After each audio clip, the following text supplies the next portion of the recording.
আচ্ছা বলো তো, এমন কি কোনো মানুষ আছে যার মনে কোনো ইচ্ছা নেই, যার মনে কোনো ভাবনা নেই, যার মনে কোনো স্বপ্ন নেই?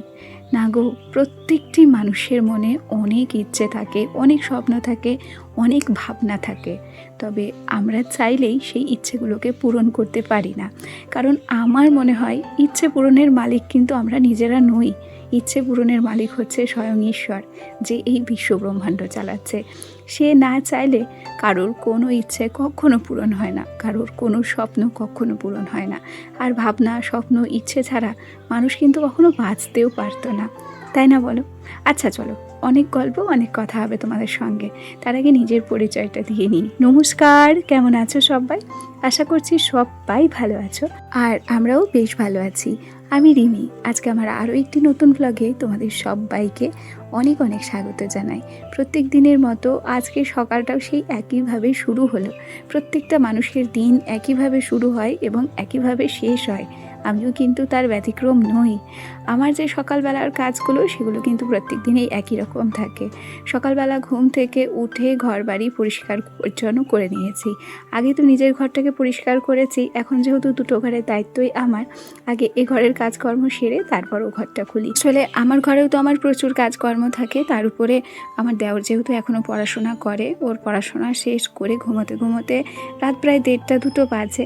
আর আমি উঠে হচ্ছে ভোর 4:30, সেই জন্য উঠে আগে এ ঘরে আসি না। আমি জানি যে আমার জন্য ওর হয়তো ঘুমে ব্যাঘাত ঘটতে পারে নয়, ঘটবে। সেই জন্য আমি সবার প্রথমে আমার বাসি ঘরটা ঝাড় দিই, তারপর উঠোনটাকে ঝাড় দিয়ে নিই। উঠোনটা ঝাড় দেওয়ার পর উঠোনের মারুলি দিয়ে বাইরের যে সমস্ত কাজকর্মগুলো থাকে সেগুলো কমপ্লিট করে তারপর সোজা আসি এ ঘরটাতে। আর এ ঘরে এসে তারপর ঘরদোর সমস্ত কিছু ঝাড় দিই। বাসি নাইটিটা চেঞ্জ করার পর ঘরের সামনে জলও দিই। যাই হোক, গল্প করতে করতে আমি কিন্তু যেগুলো বললাম সব কাজই করে নিয়েছি। আর ওদিকে তারপর রান্নাটাকেও বসিয়ে দিয়েছি। আজকে রান্না করছি হচ্ছে চিচিঙ্গা দিয়ে, ঝিঙে দিয়ে, আলু দিয়ে একটা তরকারি, আর সেই সাথে করলাম হচ্ছে পাঁপড় ভাজা। তারপর সোজা চলে এলাম এ ঘরে এসেই বিছানাটাকে ঠিক করে নিচ্ছি। বর্তমানে নিজেকে ভীষণ একঘেয়েমি, ভীষণ বোরিং ফিল হচ্ছে। আসলে আমার জ্যাঠার শ্বশুর মারা গেছে আজ 5 দিন হলো। আর জানো তো, অসহ্য গায়ে না আমাদের সিঁদুর পরতে নেই।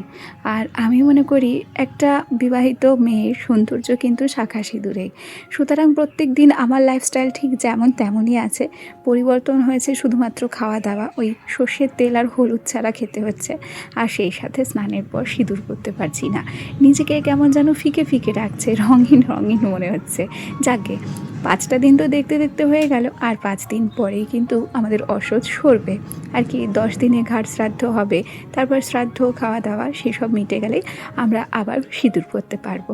আচ্ছা, তোমাদের সঙ্গে গল্প করতে করতে বিছানাটাকে সুন্দর করে গুছিয়ে নিলাম। আর বিছানার পাশে এই ছোট্ট তক্তাটা থাকে, সেটাকেও আমি সুন্দর করে মুছে নিয়েছি, ফুলদানিটাকেও ডাস্টিং করে নিয়েছি, আর সেই সাথে সাজিয়েও নিয়েছি। অনেকে সেখানে রাখে হচ্ছে বেড সাইড টেবিল, তবে আমার তো বেড সাইড টেবিল রাখার মতো কোনো পরিস্থিতি নেই। সেই জন্যই আর কি একটা ছোট্ট তক্তা লাগিয়ে নিয়েছিলাম। এমনিতেই ওই দিকটা ফাঁকা ফাঁকা ছিল, তবে যবে নতুন করে তক্তা লাগিয়েছিলাম, সুন্দর করে সাজিয়েছিলাম, তারপর থেকে না সাইডটা দেখতে একটু হলেও ভালো লাগে। আমার নিজের চোখে তো অন্তত ভালো লাগে। এখন তোমাদের কেমন লাগে সেটা কিন্তু আমি বলতে পারবো না। আসলে একটু একটু করে সব কিছুই পরিবর্তন হয়। মানুষের পছন্দ অপছন্দ সব কিছু পরিবর্তন হয়। প্রথমে যখন আমি এই ঘরটাতে বিয়ের পর এসেছিলাম, তখন কিন্তু ওখানে একটা পর্দাও ছিল না। আর তখন যে ঘর এত সুন্দরভাবে সাজানো গোছানো যায় সেটাও জানতাম না। কিভাবে সব কিছুই যেন এখন শিখে গেছি। আসলে বয়সের সাথে সাথে ম্যাচুরিটি বাড়ছে, তাই না বলো? জানো তো, সেই সাথে আগের যে উটকো বুদ্ধিগুলো ছিল, আগে যে ঝটপট করে জাতামাতা সিদ্ধান্ত নিতাম, এখন সেই সবগুলোও যেন কমে গেছে। আসলে ওই যে সবাই বলে বয়সের সঙ্গে সঙ্গে সব কিছু পরিবর্তন হয়, এটা যেন ঠিকই, এই কথাগুলো যেন মিথ্যে নয়, তাই না? আচ্ছা, তোমাদের সঙ্গে গল্প করতে করতে আমি কিন্তু আমার শোকেসটা, আমার আলনাটা ডাস্টিং করে নিয়েছি। তোমাদেরকে আগেও বলেছিলাম যে প্রত্যেক দিনের কাজের পাশাপাশি যদি আমি হালকা হাতে শোকেস, আলনা এগুলো একটু হলেও ডাস্টিং ক্লিনিং না করি, আমার কাজ যেন কোথাও অসম্পূর্ণ থেকে যায়।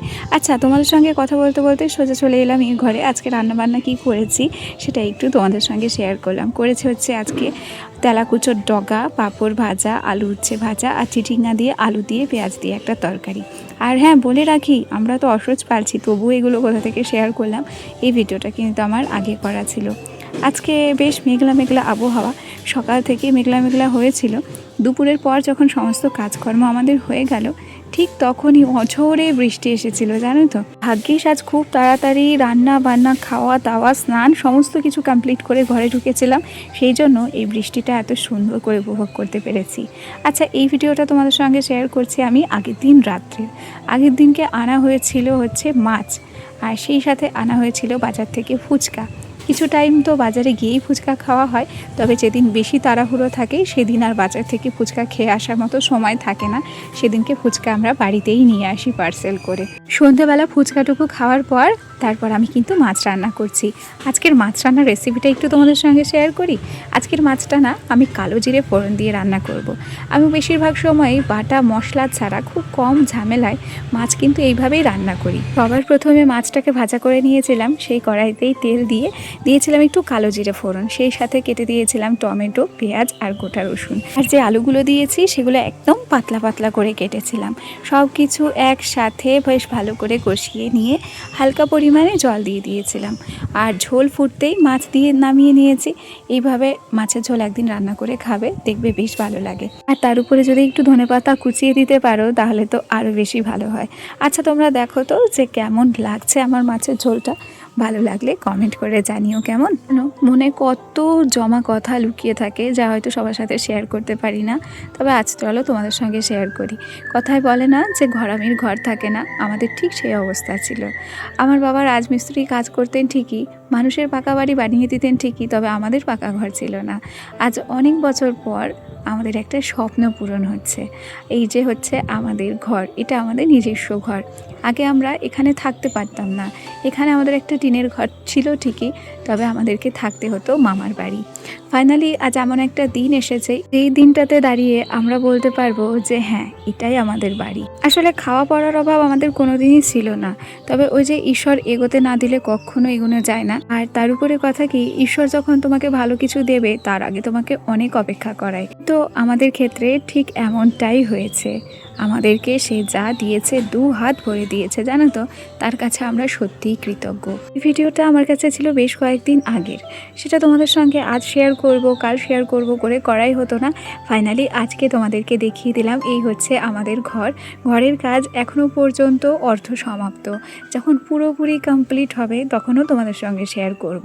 তবে সবসময় তো এখন আর বাবার বাড়ি যেতে পারি না, যখন টুকটাক করে ও বাড়িতে যাব তখনই তোমাদেরকে শেয়ার করব আমাদের ঘরের কাজ ঠিক কতটুকু হলো। তবে জানো তো, আমাদের ঘরটা একটু ছোটই হবে, কারণ জায়গা ভীষণ কম।